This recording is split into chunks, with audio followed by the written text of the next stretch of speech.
Hey guys, welcome to physics and playground. अभी हम लोग देखेंगे magnetic force between two parallel current carrying conductor. तो नीट में बहुत सारे क्वेश्चन पूछे जाते हैं, जेईई मेंस में भी क्वेश्चन पूछे जाते हैं, तो वो बहुत आसान क्वेश्चन होते हैं। बट एक क्वेश्चन है जो हम लोग देखेंगे, अगर इस टाइप का क्वेश्चन पूछता है, ये जो क्वेश्चन आप लोग देख पा रहे होगे, अगर इस तरह का क्वेश्चन पूछता है तो उसके लिए थोड़ा सा हम लोगों को एक्स्ट्रा पढ़ना पड़ेगा। पहले हम लोग जनरल कॉन्सेप्ट देख लेते हैं, सारा कुछ आपको मिल जाएगा नोट्स। तो सबसे पहले कॉन्सेप्ट पे फोकस करना, क्या लिखा हुआ है, खुद ना लिखने लगना और खुद ना पढ़ने लगना। जितना मैं बताऊंगा सिर्फ और सिर्फ उसे सुनना और समझना।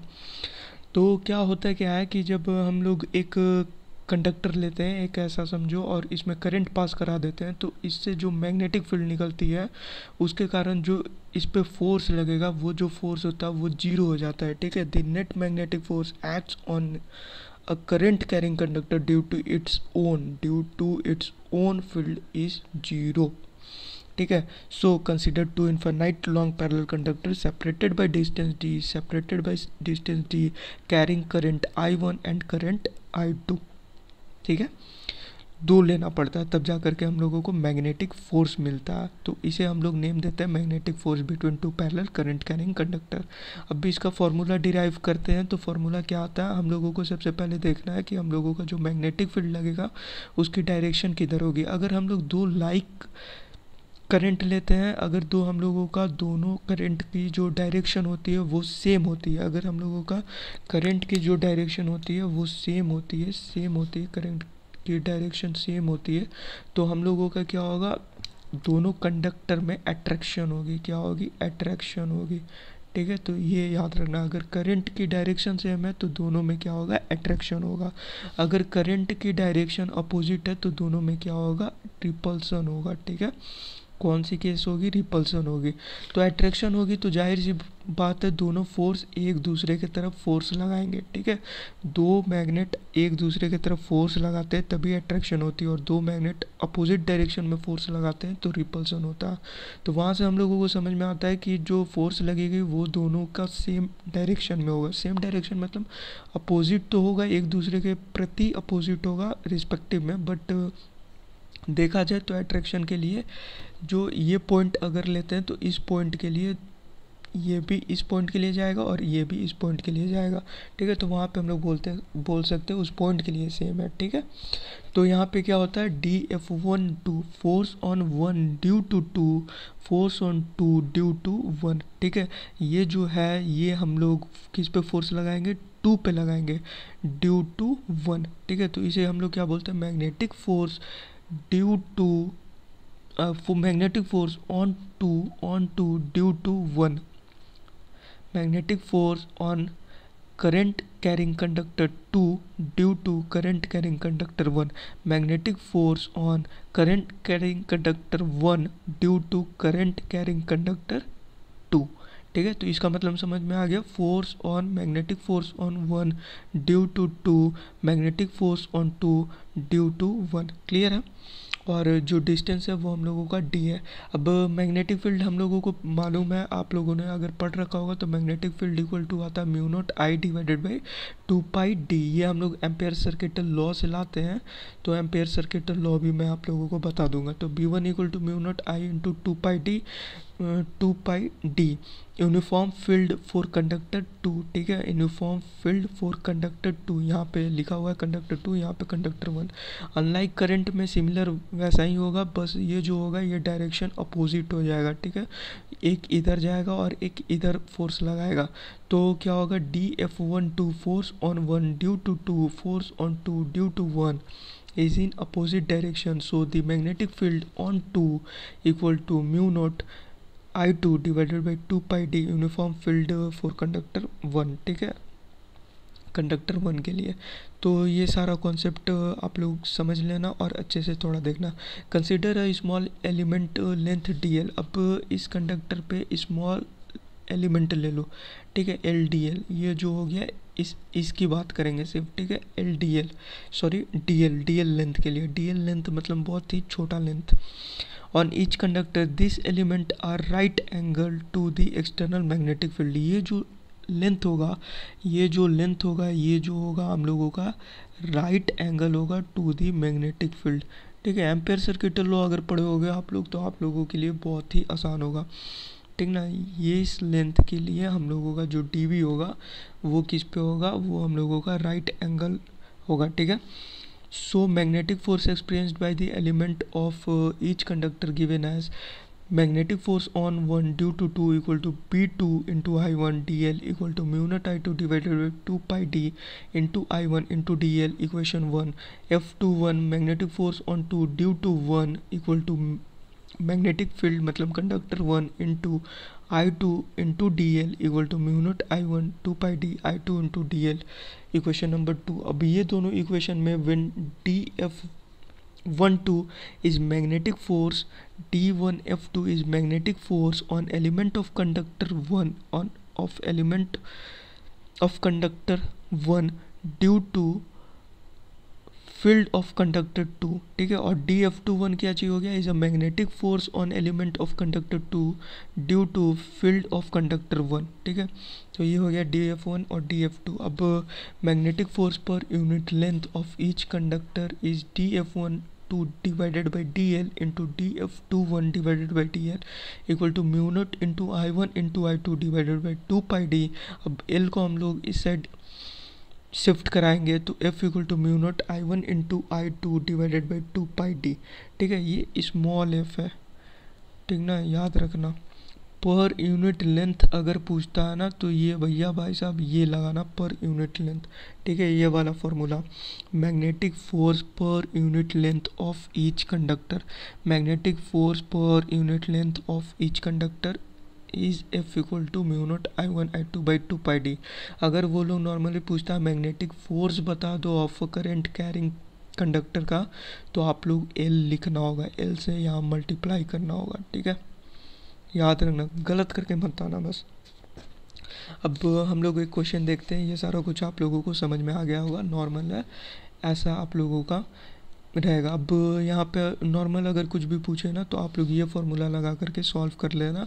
फोर्स अगर पूछेगा तो फोर्स के लिए आप लोग ये लगा करके सॉल्व कर देना। अब बहुत सारे न्यूमेरिकल आते हैं, यहाँ पे ऐसा हो गया, यहाँ पे ऐसा हो गया, इस दोनों का डिस्टेंस दे देता है, इस दोनों का डिस्टेंस दे देता है, बोलता है कि इसके कारण इस पर कितना फोर्स लगेगा और इसके कारण इस पर कितना फोर्स लगेगा, और जो दोनों के कारण लगेगा बी नेट पूछ देता है कितना होगा, समझे। तो पहले हम लोग इसके कारण इस पे लगाते हैं डिस्टेंस लेकर के, फिर इसके कारण इस पे लगाते हैं कितना फोर्स लग रहा होता है, तब जा कर के B net equal to B1 minus B2 कर देते हैं तो हम लोगों का नेट फोर्स आ जाता है, या B1 प्लस B2 कर देते हैं तो नेट फोर्स आ जाता है, समझे। तो ऐसे करके हम लोग न्यूमेरिकल सॉल्व करते हैं, वो बहुत ही आसान होते हैं, बट जो हायर लेवल के न्यूमेरिकल्स हैं उस पर हम लोग फोकस करते हैं, ठीक है। तो यहाँ पे क्वेश्चन क्या है, 2 horizontal parallel straight conductor each 20 centimetre long.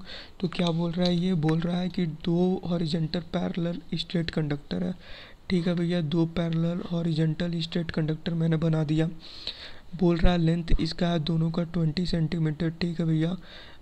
Are arranged one vertically above the other and carry equal current in opposite direction. Equal current तो मान लो यहाँ पे आई है इस डायरेक्शन में, तो इस डायरेक्शन में आ जाएगा बिकॉज यहाँ पे लिखा हुआ इन अपोजिट डायरेक्शन।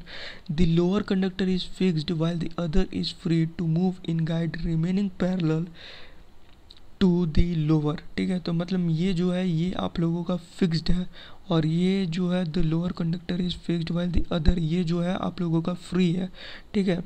तो move in guides remaining parallel to the lower, ठीक है, इसके पैरेलल मूव करने के लिए। If the upper conductor weight 1.20 gram, इस कंडक्टर की जो वेट है, इस कंडक्टर की जो वेट है W1, weight of conductor 1 is 1.20 gram. What is the approximate current that will maintain the conductors at a distance. Distance जो है दोनों के बीच है 0.75 सेंटीमीटर। ये जो डिस्टेंस दे रखा ये हो गया डिस्टेंस, ठीक है। ये आप लोगों का 0.75 सेंटीमीटर दे रखा। पूछा क्या रहा, what is the approximate current, current पूछ रहा, करंट क्या होगा, ठीक है। और आप लोगों के पास ज़्यादा कुछ नहीं दिया हुआ है, आप लोगों का लेंथ दे दिया है, डिस्टेंस बिटवीन टू कंडक्टर्स दिया हुआ है और बोल रहा है यहाँ पे एक मास अटैच्ड है, सॉरी मास अटैच नहीं है, इस जो कंडक्टर का मास है वो 1.20 और इसे कुछ ऐसा फिक्स्ड करके रखा है, ठीक है, कि ये फिक्स्ड है और ये मूव कर सकता है, ठीक है, ये फ्री हैंड है। तो अब इसे बहुत ही नॉर्मल हम लोग सॉल्व करेंगे। हम लोग इसका अगर मास लेते हैं तो यहाँ पे होगा mg और इस साइड में होगा f, ठीक है। अब ये न्यूटन्स लॉ ऑफ मोशन अगर कॉन्सेप्ट आप लोगों को समझ में आता होगा, एक ब्लॉक है तो ब्लॉक के नीचे mg लगता है और जो फोर्स लगता है वो हमेशा टेंशन T या फोर्स जो लगता है वो ऊपर की डायरेक्शन में लगता है। तो F इक्वल टू यहाँ से आता है mg, ठीक है, F इक्वल टू क्या आता है mg। तो यहाँ पे इस पॉइंट के लिए अगर हम लोग लेते हैं तो इस पॉइंट के लिए F इक्वल टू क्या हो जाएगा mg, magnetic force at this point equal to mg, and magnetic force due to two parallel current carrying conductor is mu naught I square into L divided by 2 pi d। I square क्यों लिया? Because I1 equal to I2 equal to I current, यहाँ पे साफ साफ लिखा है equal current, ठीक है, इक्वल करंट, ठीक है। तो I1 equal to I2 equal to I, तो mu naught I square into L. L क्यों लिया? क्योंकि यहाँ पे फोर्स पर यूनिट लेंथ नहीं बोल रहा और मैंने पहले बता दिया था कि फोर्स पर यूनिट लेंथ बोले तब भैया एल हटाइयो, अगर फोर्स पर यूनिट लेंथ नहीं बताता तो एल रख करके न्यूमेरिकल सॉल्व करना, ठीक है। 2 पाई डी ये हो गया। एफ इक्वल टू आता है M G. I equal to हम लोगों को आई चाहिए, आई पूछा उसने, I equal to 2 pi D M G divided by mu not into L root under. तो यहाँ से हम लोगों का निकल जाएगा। अब बाकी सॉल्व कर देना, आंसर मैं बता दे रहा हूँ 47 एम्पेयर। अब क्यों सॉल्व कर लेना बोला? क्योंकि पाई का 3.14, डी 0.75 सेंटीमीटर दिया है तो 0.75 इंटू 10⁻⁻2 मीटर हो गया। एम दिया हुआ है आप लोगों का, वेट दिया 1.20, जी की वैल्यू आप लोग रख लेना 9.8, म्यू नॉट की वैल्यू होती है 4 पाई इंटू 10⁻⁻7, लेंथ की वैल्यू आप लोगों को दिया हुआ है 20 सेंटीमीटर, तो इसे मीटर में कन्वर्ट कर लेना 20 into 10⁻⁻2। So thanks and best of luck for your exam. ये है अच्छा लेवल का क्वेश्चन, ठीक है। यहाँ पे बोल दिया कि इसका मास दे दिया और फिक्स्ड करा दिया, अब बता दो भैया कि ये मूव करेगा और ऐसा करे कि ये पैरेलल ही मूव करे, ठीक है।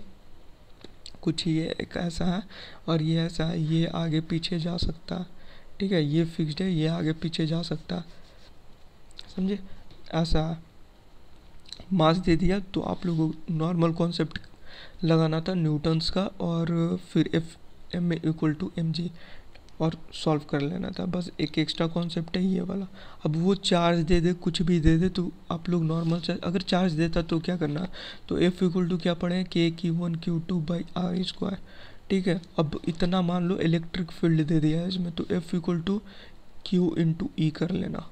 चार्जेज है, इलेक्ट्रिक फील्ड है, फोर्स निकाल लेना, या इलेक्ट्रिक फील्ड पूछ ले, चार्ज दे दे, तो एफ की value mu naught I square L divided by 2 pi D put करना और उसे चार्ज से डिवाइड कर देना, तो आपका इलेक्ट्रिक फील्ड आ जाएगा। तो इस तरीक़ा से आप लोग डिफरेंट पैटर्न्स के क्वेश्चन सॉल्व कर सकते हो। So thanks and best of luck for your exam. I hope सारा आपको समझ में आ गया होगा, ठीक है। बाकी जितने भी बुक्स वगैरह में दे रखे हैं क्वेश्चन, आप लोग प्रैक्टिस कर लेना, सारे आसान है। HC वर्मा वगैरह देख लेना, वो सारा मैंने देख रखा है, मैक्सिमम लेवल का यही है। बाकी जितने भी क्वेश्चन है वो सारा आसान है।